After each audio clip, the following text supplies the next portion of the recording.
Hello everyone. जय हिंद। आज है 2 अप्रैल 2024 और 2 अप्रैल 2024 से बनने वाले सभी इंपॉर्टेंट करंट अफेयर के क्वेश्चंस को आज की इस वीडियो में हम डिस्कस करने वाले हैं। तो बिना दिवस 2024 में कितने व्यक्तियों को भारत रत्न से सम्मानित किया गया? तो देखिए, भारत रत्न की अगर हम बात करें तो इस साल 5 लोगों को सम्मानित किया गया है। तो इसमें आप ध्यान रखेंगे 5 यहाँ पर व्यक्ति हैं जिन्हें भारत रत्न से सम्मानित किया गया है। फिर दुनिया का तीसरा सबसे बड़ा ई कॉमर्स प्लेटफॉर्म ये कौन सा बना है? तो दुनिया का तीसरा सबसे बड़ा ई कॉमर्स प्लेटफॉर्म ये भारत का है, गवर्नमेंट ई मार्केट प्लेस, इसको ध्यान रखिएगा। फिर आईसीसी एलीट अंपायर पैनल में शामिल होने वाले बांग्लादेश के पहले अंपायर, तो ये बने हैं सरफुद्दौला इब्ने शाहिद।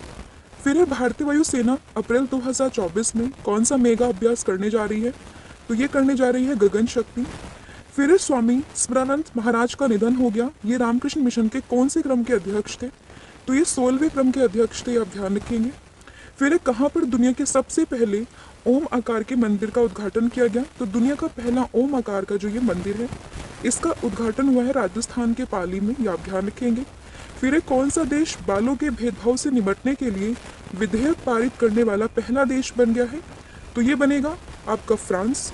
फिर आईपीएल 2024 में अब तक किस गेंदबाज ने सबसे तेज गेंद फेंकने का रिकॉर्ड ये बनाया है? तो ये बनाया है मयंक यादव ने। फिर किस अभिनेता का वैक्स स्टैचू ये मैडम तुषार संग्रहालय में बनाया गया?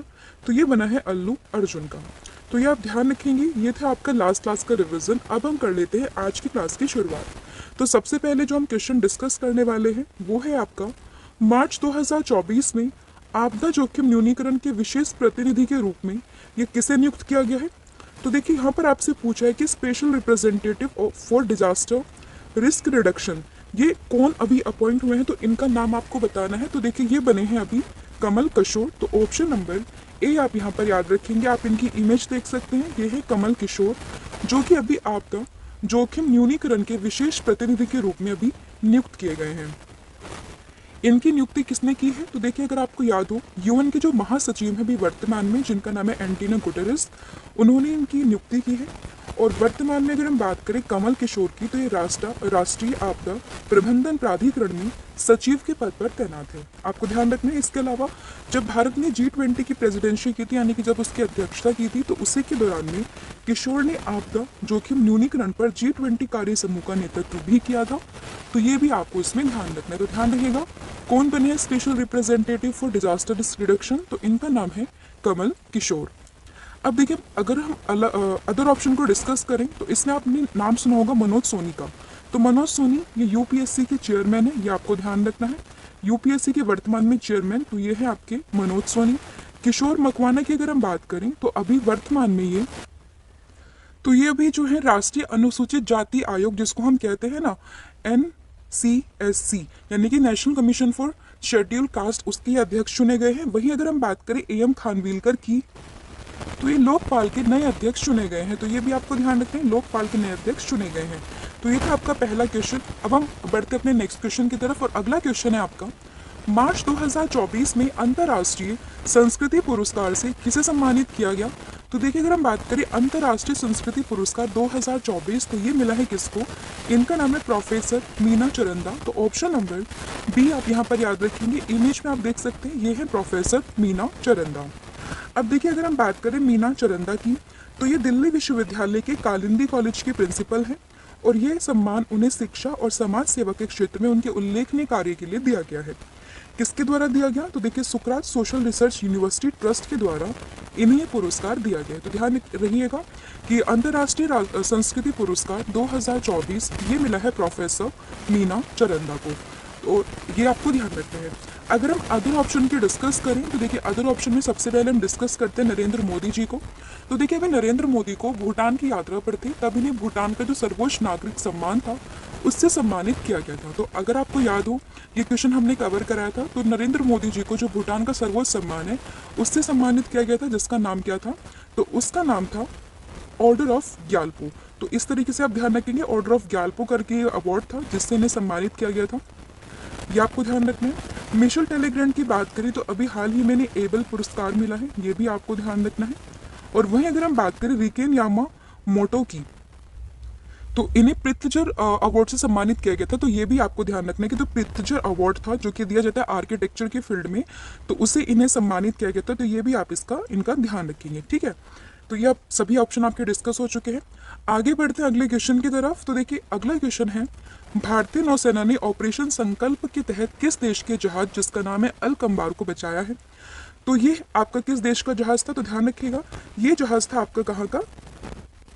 ईरान का। तो ऑप्शन नंबर बी आपको यहाँ पर ध्यान रखना है। तो देखिए भारतीय नौसेना ने ऑपरेशन संकल्प के तहत ईरानी जहाज जिसका नाम है अलकंबार को बचाया है।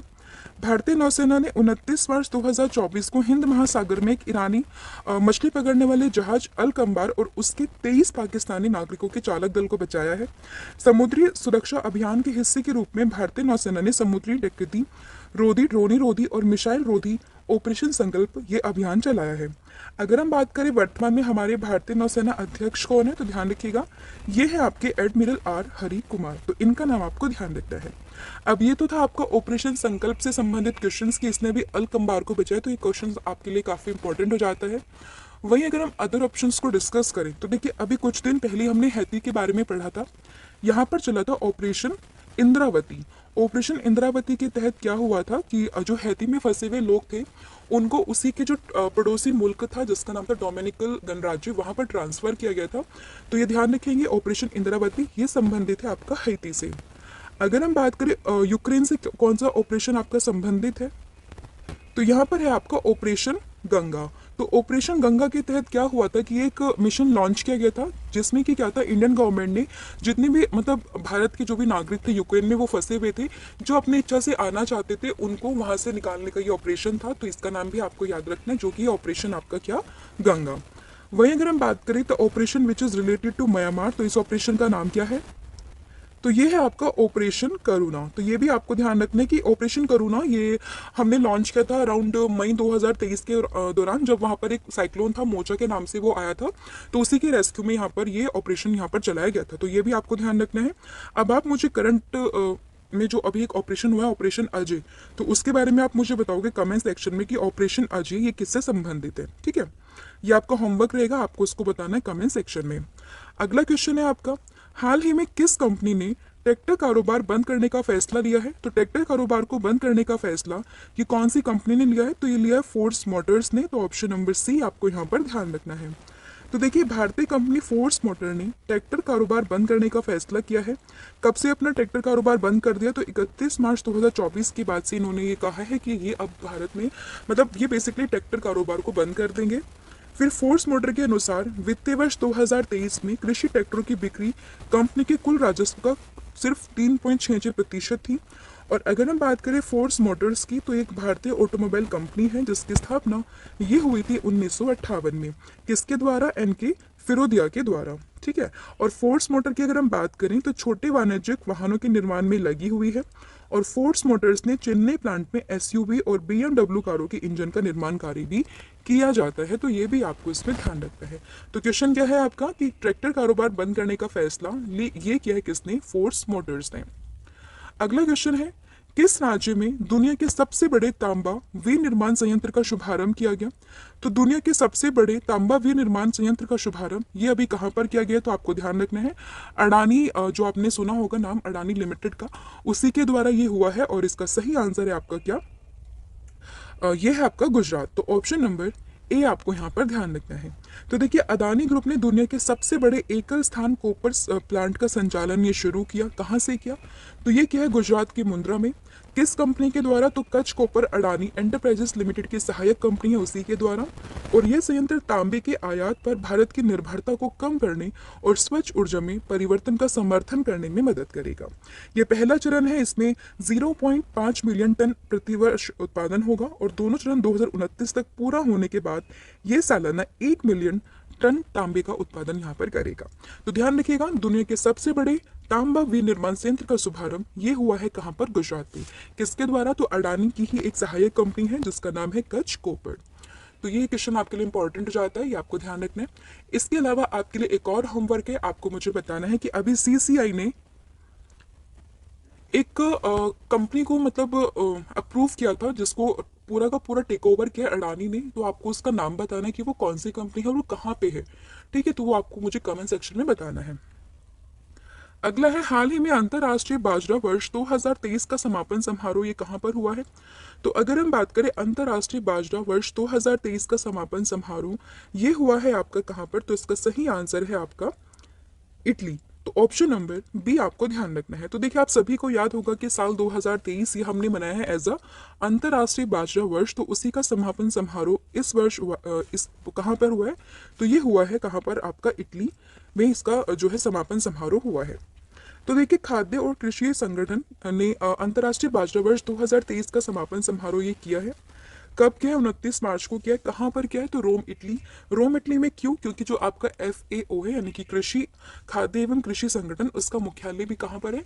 रोम में है। तो इसका रोम इटली में इसका समापन हुआ है। मार्च 2021 में संयुक्त राष्ट्र महासभा ने भारत के एक प्रस्ताव के बाद में 2023 को अंतर्राष्ट्रीय बाजरा वर्ष के रूप में घोषित किया था, जिसे 70 से अधिक देशों ने समर्थन दिया था। अगर हम बात करें UN खाद्य एवं कृषि संगठन की, तो इसकी स्थापना ये हुई थी 16 अक्टूबर 1945 में, और 16 अक्टूबर को हम एक डे मनाते हैं जिसको हम जानते हैं वर्ल्ड फूड डे के नाम से। तो ये भी आपको ध्यान रखना है। ठीक है, इसका मुख्यालय तो ये रोम इटली में है, और इसके महानिदेशक ये है क्यू डोंगियो। हालांकि इसका जो मुख्यालय है वो आपके लिए इंपॉर्टेंट हो जाता है, क्योंकि कई बार डायरेक्टली आपसे एग्जाम में पूछ लेते हैं कि खाद्य एवं कृषि संगठन का मुख्यालय कहाँ पर है। तो इसलिए आपको ध्यान रखना है, ये है आपका रोम इटली में। अगला क्वेश्चन है, BWF की विश्व रैंकिंग में 10 हफ्तों तक विश्व नंबर 1 स्थान पर रहने वाली पहली भारतीय जोड़ी ये कौन सी बनी है। तो ये बने हैं आपके सात्विक साईराज और चिराग शेट्टी की, आप इमेज में देख सकते हो, और इनका नाम आपने इस वर्ष सुना होगा जब आपने पढ़ा होगा किसके बारे में, मेजर ध्यानचंद अवार्ड के बारे में, तब आपने इनका नाम जरूर सुना होगा। तो ध्यान रखिएगा कि ये लगातार 10 हफ्तों तक विश्व नंबर 1 स्थान पर रहने वाली पहली भारतीय जोड़ी बन गई है, जिनका नाम है सात्विक साईराज और चिराग शेट्टी। तो ऑप्शन नंबर सी आपको यहाँ पर ध्यान रखना है। तो देखिए, सात्विक साईराज और चिराग शेट्टी की जोड़ी ये BWF की विश्व रैंकिंग में 10 हफ्तों तक विश्व नंबर 1 स्थान पर रहने वाली पहली भारतीय जोड़ी बनी है, और चिराग शेट्टी और सात्विक साईराज रंगी रेड्डी पिछले 10 हफ्तों से दुनिया की नंबर 1 पुरुष युगल जोड़ी में बने हुए हैं। और उन्होंने किसका रिकॉर्ड तोड़ा है? उन्होंने तोड़ा है साइना नेहवाल का, जो कि 9 हफ्तों तक क्या है विश्व नंबर 1 प्लेयर रही थी। ठीक है, लंदन 2022 में ओलंपिक के कांस्य पदक विजेता साइना नेहवाल ने लगातार 9 सप्ताह तक विश्व नंबर 1 रहने का रिकॉर्ड एक अपने नाम किया था, और विश्व नंबर 1 का ताज पहनने वाले पहले भारतीय बैडमिंटन खिलाड़ी तो ये कौन थे? तो ये थे किदाम्बी श्रीकांत। तो ये भी आपको ध्यान रखना है। अब यहाँ पर बात आई है किसकी? विश्व बैडमिंटन महासंघ की, जिसकी स्थापना हुई थी 1934 में। मुख्यालय है इसका कुआलालंपुर मलेशिया में, और इसके अध्यक्ष हैं पॉल एरिक। अगला क्वेश्चन है, हाल ही में किस देश के कार्गो जहाज से टकराने के बाद में फ्रांसीसी स्कोट ब्रिज ये ढह गया, जिससे अमेरिका ने आपातकाल की घोषणा कर दी है। तो इसका सही आंसर है आपका सिंगापुर। हालांकि यहाँ पर लिखा नहीं हुआ, आप लिख लीजिए, यहाँ पर सिंगापुर इसका सही आंसर होगा।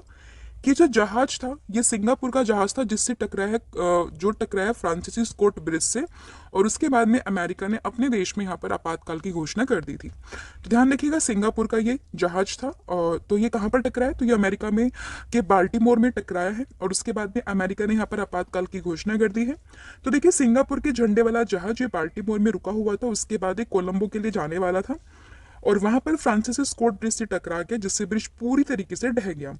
जहां लगभग 300 मीटर लंबा, और ये जो जहाज है 300 मीटर लंबा था और लगभग 48 मीटर चौड़ा था। तो ये भी आपको ध्यान रखना है।